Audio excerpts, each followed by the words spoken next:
Hello everyone, welcome back to Arm Digital. हम लोग कर रहे हैं 45 डेज में 45 इंपॉर्टेंट टॉपिक्स के रिविजन्स।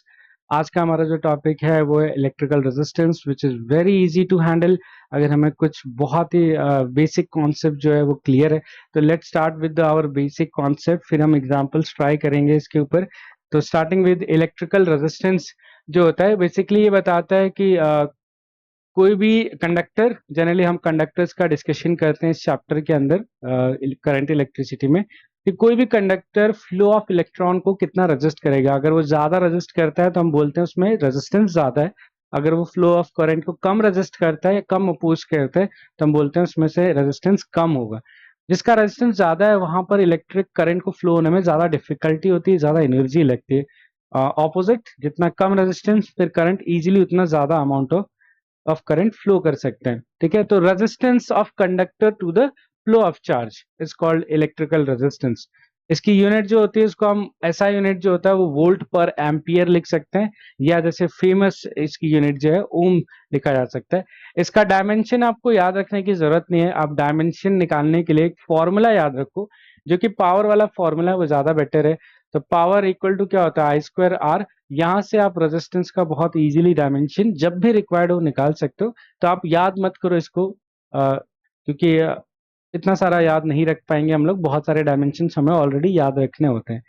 और रेजिस्टेंस का जो फॉर्मूला होता है, तो electrical resistance for a conductor, अगर किसी कंडक्टर को इमेजिन किया जाए, जनरली हम सिलेंड्रिकल कंडक्टर इमेजिन करते हैं। जब भी हम कंडक्टर इमेजिन करते हैं जिसका लेंथ एल है और जो क्रॉस सेक्शन है वो एरिया ए है और इस मटेरियल की रेजिस्टिविटी रो है। ठीक है, तो इसका जो कंडक्टर का रेजिस्टेंस आता है कि कितना रेजिस्टेंस होगा जब मेजर करते हैं, कितना होता है रो एल बाय ए।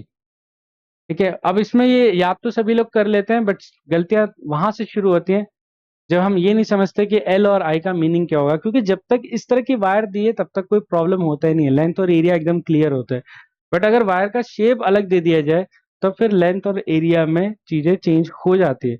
तो आपको याद क्या रखना है कि एल जो है वो लेंथ ऑफ कंडक्टर है, चाहे किसी भी shape, along the direction of current, along the direction of current. तो तुम्हें दिख रहा है करंट यहां से स्टार्ट हो रहा है और यहां पर एग्जिट कर रहा है कंडक्टर से। तो along the length of conductor कितना करंट ने डिस्टेंस ट्रैवल किया, वो हमारा बेसिकली कितना डिस्टेंस ट्रैवल किया वो हमारा लेंथ है। तो आप ये चेक करो कि करंट जिस डायरेक्शन में फ्लो हो रहा है इनसाइड द कंडक्टर उसने कितना लेंथ ट्रैवल किया इनसाइड द कंडक्टर, वो यहाँ एल पुट करना है।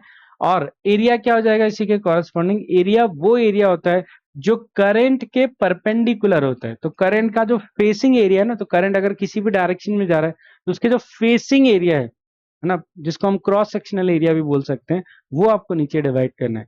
तो वायर के लिए तो इजिली रहता है, बट हम एग्जाम्पल के थ्रू देखेंगे कि कैसे ये कंफ्यूजिंग हो जाते हैं।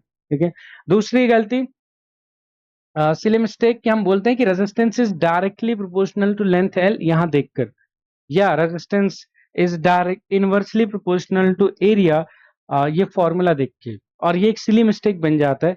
तो ये ट्रू नहीं है कि रेजिस्टेंस लेंथ के डायरेक्टली प्रोपोर्शनल होता है या एरिया के इनवर्सली प्रोपोर्शनल होता है। इसका पूरा स्टेटमेंट होता है resistance is directly proportional to L if area is constant. आपको सवाल में चेक करना पड़ेगा ना कि एरिया कांस्टेंट दिया है कि नहीं। अगर एरिया कांस्टेंट नहीं है तो आप ये नहीं बोल सकते कि लेंथ के डायरेक्टली प्रोपोर्शनल होगा। तो लेंथ डबल करने पे रेजिस्टेंस डबल नहीं होता, वो तभी डबल होगा जब आपका एरिया कांस्टेंट होगा। वैसे नीचे वाला स्टेटमेंट तभी ट्रू होगा जब आपका लेंथ कांस्टेंट होगा। अगर किसी सवाल में दिया है कि लेंथ कांस्टेंट है सिर्फ एरिया चेंज हो रहा है, तो आप रेशियो लेने के लिए इनवर्सली प्रोपोर्शनल यूज कर सकते हो, गिवन कि आपका लेंथ कांस्टेंट सवाल में दिए। तो ये ये क्योंकि बहुत इजी है तो बहुत लोग ज्यादा गलत करते हैं इसमें, क्योंकि उनको लगता है ये तो फॉर्मूला मुझे आता है, ये तो मुझे डायरेक्टली पता है, लिख देंगे। तो इस चीज का ध्यान रखें, रीड द क्वेश्चन केयरफुली कि गिवन डेटा में क्या चीज कांस्टेंट दिया है।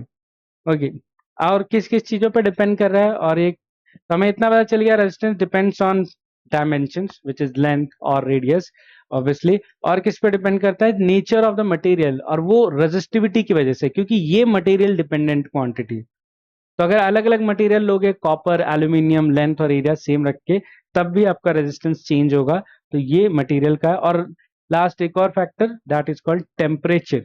ठीक है, जितना टेम्परेचर राइज होता है ना, जितना टेम्परेचर राइज होता है, अभी आगे और डिस्कस करेंगे, उतना रिलैक्सेशन टाइम कम होता है, which leads to increase in resistivity, which leads to increase in resistance. This is the common term जो आपको याद रखना है। ठीक है, नेक्स्ट जो एक कॉमन क्वेश्चन आता है, अगर हम वायर को स्ट्रेच करते हैं तो क्या इफेक्ट होता है रेजिस्टेंस के ऊपर। बहुत सारे सवाल इसके ऊपर है, तो इसको हम डायरेक्टली याद रखेंगे कि किसी भी वायर को जिसका लेंथ एल है, area of cross section starting में, अगर इसको स्ट्रेच करते हैं तो याद इतना तो समझ में आ जाता है कि स्ट्रेच करने से लेंथ बढ़ेगा, बट कई लोग दिमाग से भूल जाते हैं कि एरिया भी चेंज होगा, एरिया कम होगा। तो पहले लेंथ अगर L1 था, एरिया A1 था, और बाद में स्ट्रेच करने के बाद L2, तो एरिया भी चेंज होकर कितना आ जाएगा, A2। इस केस में आप नहीं बोल सकते कि resistance is directly proportional to length, ये नहीं बोल सकते आप। ठीक है, क्योंकि इसमें एरिया और लेंथ दोनों चेंज हो रहे हैं।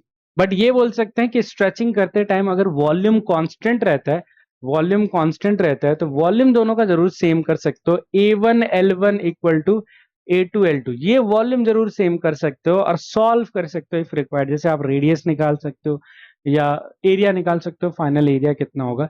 तो हम क्या कर रहे हैं, इसका एक पूरा फॉर्मूला बना रहे हैं। हमें बताया रेजिस्टेंस कितना होता है, रो एल बाई ए। ठीक है, रेजिस्टेंस,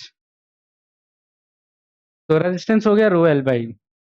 अब यहां से मैं फॉर्मूले से या तो एरिया हटाना चाहता हूं या तो लेंथ हटाना चाहता हूं, तो उसके लिए मैं यूज कर रहा हूं मास।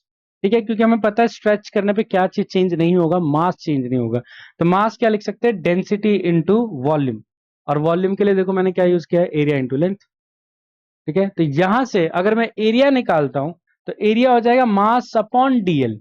मैंने डेंसिटी के लिए डी इसलिए यूज किया ताकि आप रेजिस्टिविटी के साथ कंफ्यूज ना हो जाओ अगर मैं रो यूज करूंगा तो आप भी ये ध्यान रखो कि डेंसिटी को डी से लिखना, रो से नहीं, नहीं तो तुम कैंसिल ही कर दोगे दोनों को। यहां से एरिया आ गया मास अपॉन डीएल, और अगर मैंने यहां से एरिया निकाला तो इतना और लेंथ निकालो तो इतना, मास के टर्म में। अब दोनों को रिप्लेस करते हैं। अगर मैंने एरिया रिप्लेस किया यहाँ पे, तो रेजिस्टेंस का फॉर्मूला देखो ये बन जाएगा, क्या बनेगा, rho L square by M into D. Which mean कि इस केस में, स्ट्रेचिंग के केस में, रेजिस्टेंस किसके प्रोपोर्शनल होता है, एल स्क्वायर के प्रोपोर्शनल होता है, क्योंकि मास चेंज हो नहीं सकता, डेंसिटी चेंज हो नहीं सकता, रेजिस्टिविटी चेंज नहीं होता, तो लेंथ के स्क्वायर के प्रोपोर्शनल होता है। तो अगर लेंथ डबल करते हो खींच के तो रेजिस्टेंस 4 टाइम्स होगा, अगर ट्रिपल करते हो तो 9 टाइम्स होगा। अगर यही आंसर तुम्हें एरिया के टर्म्स में चाहिए, तो अगर तुमने लेंथ को रिप्लेस किया यहां पर, तो ये फॉर्मूला क्या बन जाएगा, रो एम अपॉन ए स्क्वायर डी। और जैसे ही आएगा आपको दिखेगा यहाँ रेजिस्टेंस किसके प्रोपोर्शनल है, 1/एरिया के स्क्वायर के प्रोपोर्शनल है, नॉट जस्ट एरिया के, इनवर्सली प्रोपोर्शनल है। या आप बोल सकते हो रेडियस के 4th पावर के प्रोपोर्शनल है। तो अगर आपको रेशियो निकालना हो, ऐसा कोई क्वेश्चन है, परसेंटेज चेंज निकालना हो, तो आप ये सब ट्रिक यूज करोगे। तो फॉर अगर यही फॉर्मूला मैं एडवाइस करूंगा कि आप मास के टर्म में याद रखो। आपने ये तो याद रखा ही है, मैं चाहूंगा आप ये भी याद रखो, और यहीं से आप एरिया का फॉर्मूला बना लेना, वॉल्यूम को ये लिख के एल इंटू ए, तो वो फिट हो जाएगा यहाँ पे। तो अगर आपको लेंथ में नहीं चाहिए तो एरिया में आंसर आ जाएगा, अगर आपने इस तरह से रिप्लेस कर दिया तो आप ये दोनों फॉर्मूले याद रख सकते हो। ठीक है, तो स्ट्रेचिंग में लेंथ बढ़ता है, एरिया कम होता है, रेजिस्टेंस क्या होता है, ज्यादा होता है। अगर आपको परसेंटेज चेंज आता है स्पेशली लेस देन 5% के लिए, ये एक इंपॉर्टेंट पॉइंट है कि अगर आपका परसेंटेज चेंज लेस देन 5 है तो आप डायरेक्टली ये यूज कर सकते हो, क्योंकि हमारा फॉर्मूला क्या बना था, rho L square by M into D था आई थिंक इस साइड, या इसको लिख सकते हैं रो ऊपर था M upon divided by A square D. इन दोनों फॉर्मूले के अकॉर्डिंग अगर परसेंटेज चेंज निकालना है स्ट्रेचिंग के टाइम पर, तो percentage change D R upon R in 200 इस फॉर्मूले के अकॉर्डिंग हो जाएगा, क्योंकि इसकी पावर 2 है, तो 2 D L by L into 100, मतलब 2 टाइम्स। और अगर एरिया के टाइम्स में देखेंगे तो 2 times D A by A into 100। ठीक है, परसेंटेज चेंज, बट ये तभी यूज कर सकते हो जब आपका परसेंटेज चेंज 5% से कम है। अगर ज्यादा है तो फिर तो नॉर्मली ही यूज करना पड़ेगा। तो ग्रेटर देन अगर 5% दे रखा है सवाल में, फिर तो आपको वही निकालना होगा, चेंज इन रेजिस्टेंस, रेजिस्टेंस में कितना चेंज हुआ, divided by initial resistance into 100, जो नॉर्मली हम लोग करते हैं। बट अगर 5% से कम है तो आप ये इस फॉर्मूला को यूज कर सकते हो। ये हमने फॉर्मूला जो है वो एरर की नॉलेज से डिराइव किया है, कि अगर हमारे पास ये इक्वेशन पता है और इसकी पावर पता है तो D R by R directly हो जाएगा 2 times of D L by L. ठीक है,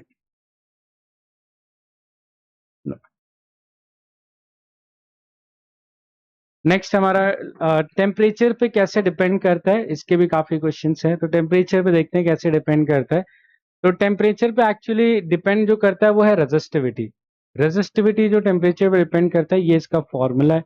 क्योंकि रेजिस्टेंस जो है वो रेजिस्टिविटी पे डिपेंड करता है, तो रेजिस्टेंस का भी सेम फॉर्मूला आ जाता है। यहाँ बन जाएगा resistance at any temperature T equal to resistance at 0 degree Celsius, जो कि हम कैलिब्रेटेड टेम्परेचर मानते हैं, जहां से starting temperature 1 plus alpha T minus T naught, जो कि अब अगर कैलिब्रेटेड टेम्परेचर हमने 0 लिया है तो फिर ये वाला टी नॉट जो है वो अपने आप क्या हो जाएगा, 0 हो जाएगा। ठीक है, ये हमारा फॉर्मूला है रेजिस्टेंस का एट एनी टेम्परेचर टी, जहाँ पे अल्फा जो है वो एक मटेरियल बेस्ड कांस्टेंट है, जो अलग अलग मटेरियल के लिए अलग अलग वैल्यू रखते हैं। ठीक है, तो आर जो है वो रेजिस्टेंस एट टी है, आर नॉट जो है वो रेजिस्टेंस किस पे है, 0 डिग्री सेल्सियस पर है। अल्फा जो है वो टेम्परेचर कोइफिशिएंट है। और आप यहाँ ग्राफ में देख सकते हो कि किस तरह से रेजिस्टेंस वेरी करता है। तो ये रेजिस्टेंस वर्सेस टेम्परेचर ग्राफ है।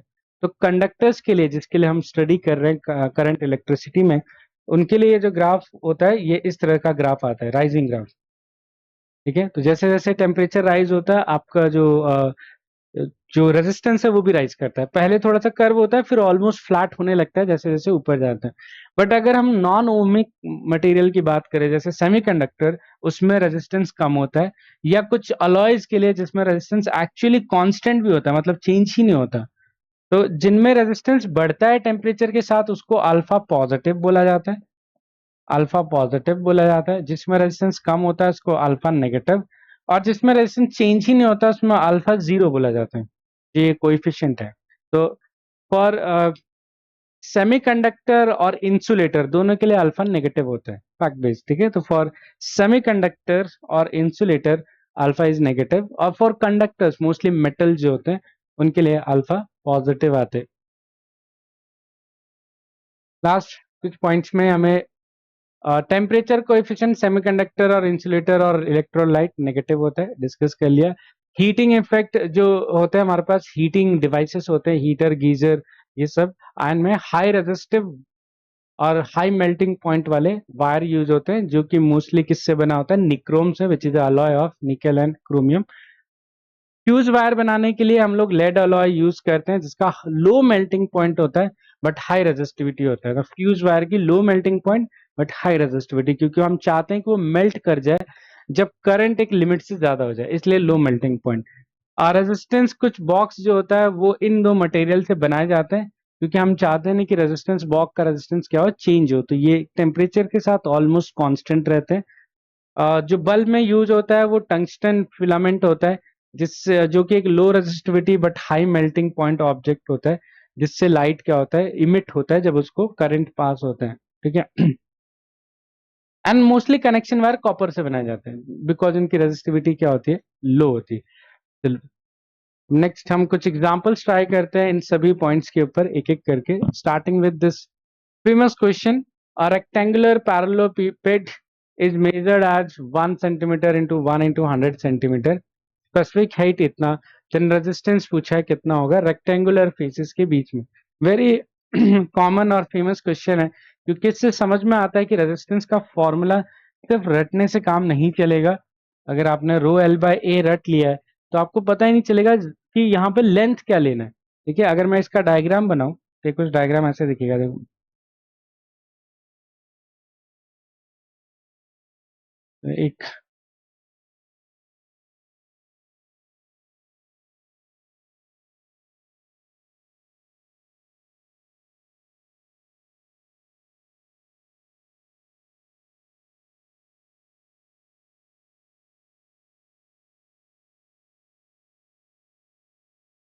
इस तरह का कुछ डायग्राम बन जाएगा इसका, जिसमें ये जो है ये 1 सेंटीमीटर, ये 1 सेंटीमीटर और ये 100 सेंटीमीटर।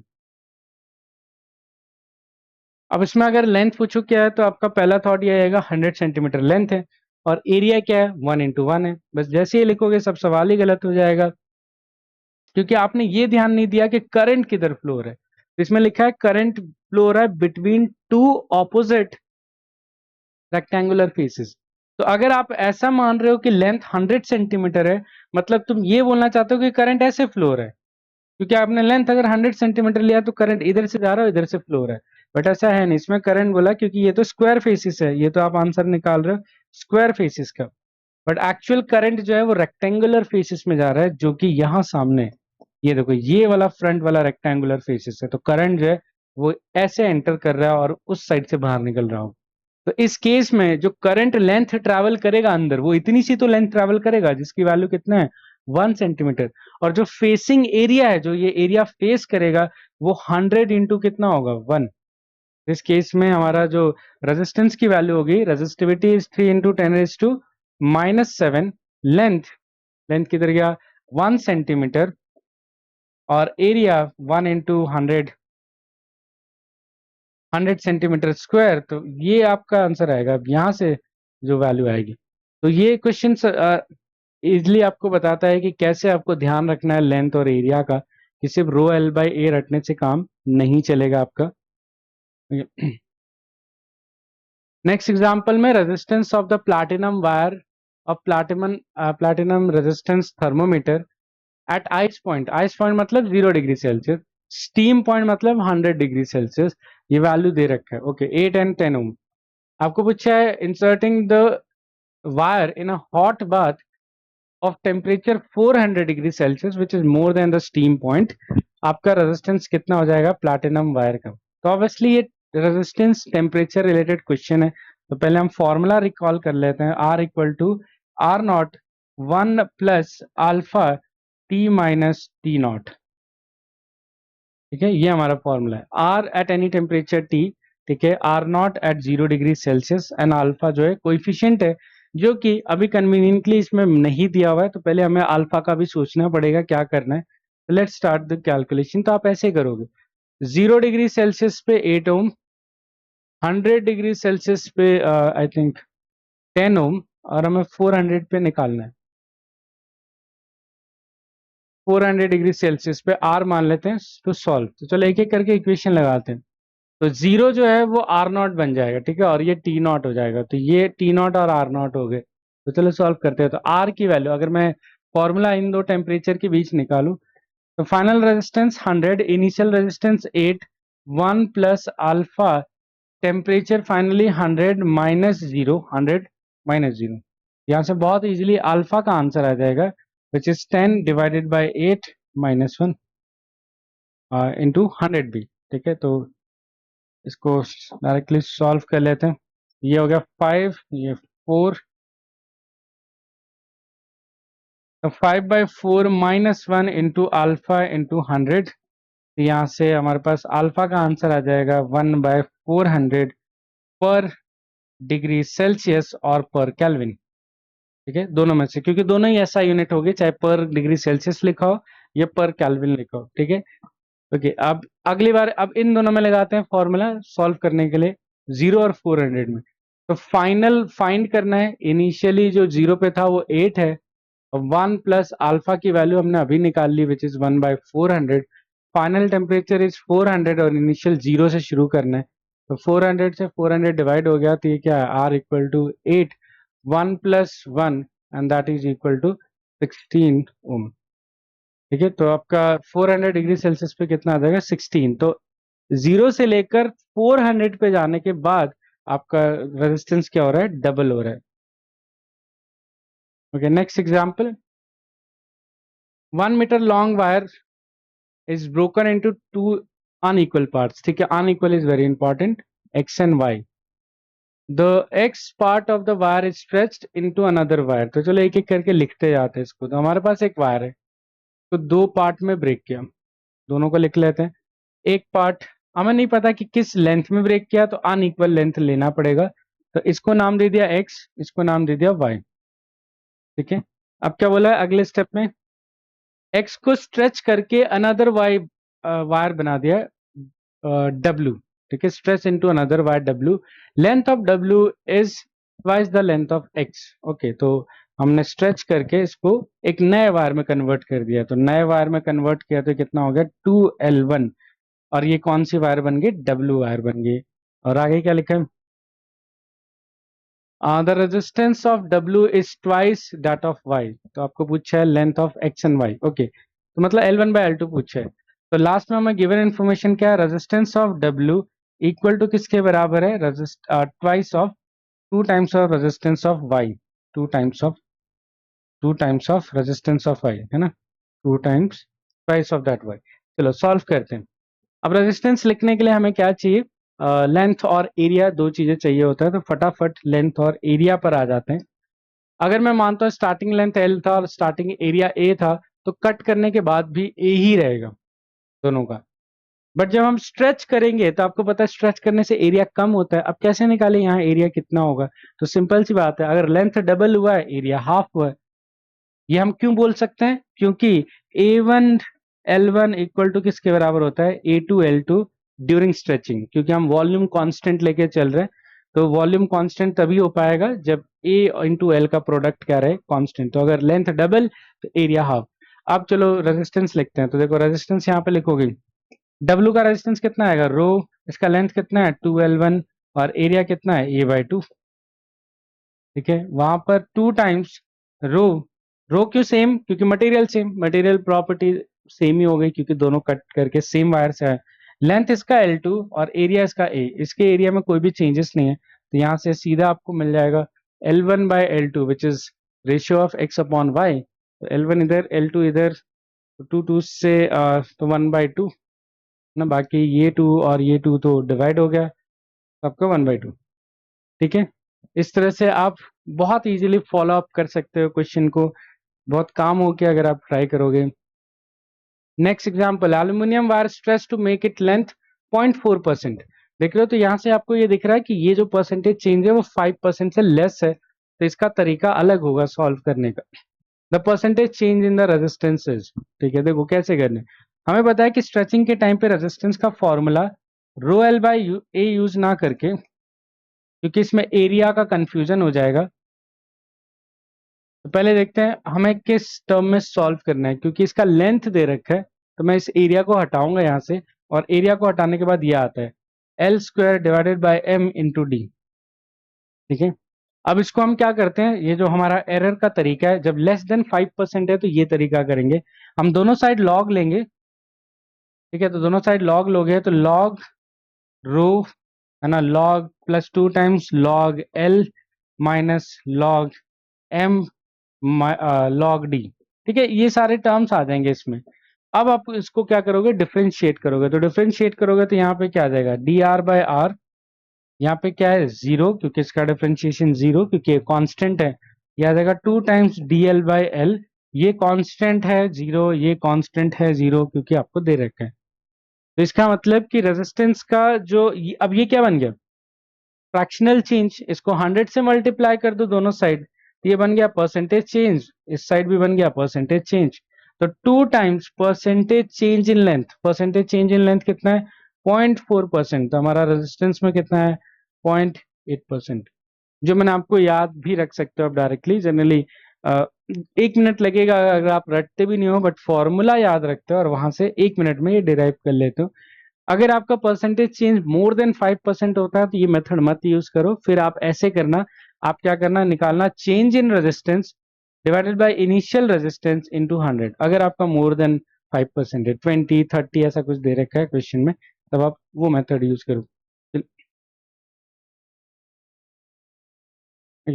लास्ट क्वेश्चन में, 2 wire A and B are made up of same material have the same mass, ठीक है, ध्यान देंगे मास सेम दे रखा है।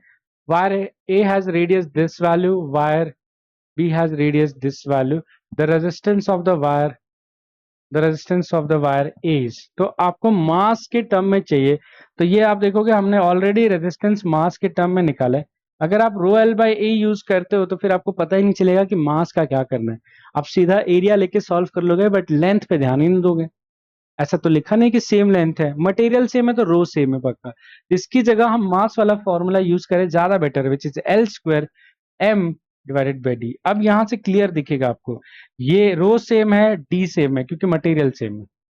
ठीक है, मास सेम है इन्होंने बोल दिया है, तो अब बचा क्या, सिर्फ एल स्क्वायर। मतलब या सॉरी नहीं, लेंथ के लिए नहीं करना था, सॉरी, है ना, क्योंकि हमें लेंथ तो दिया नहीं है, हमें तो एरिया दिया है, तो एरिया वाला यूज करेंगे। तो रो क्या था, एम अपॉन ए स्क्वायर इंटू डी, तो ये यूज करेंगे। यहाँ पे रो और डी सेम, मास सेम, तो आपको क्लियर दिख जाएगा कि इसका मतलब R is inversely proportional to क्या है, A square, not just A square. ठीक है, और रेडियस के टर्म में लिखना हो तो R is proportional to radius की फोर्थ पावर आ जाएगी।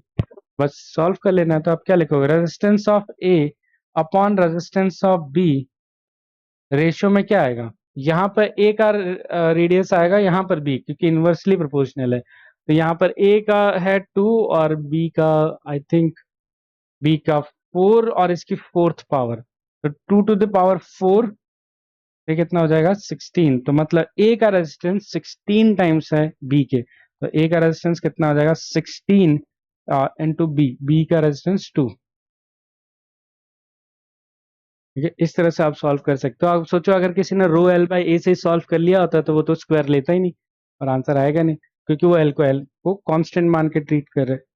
चलो, अब मैं कुछ एग्जांपल्स आपको होमवर्क के लिए दे रहा हूँ, आप इन क्वेश्चंस को ट्राई करो, स्क्रीनशॉट ले लो, सॉल्व करो और आंसर्स को कमेंट बॉक्स में जरूर सेंड करो। स्क्रीनशॉट ले लो।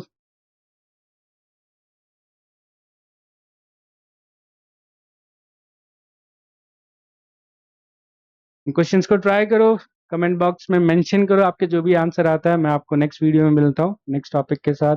Thank you everyone.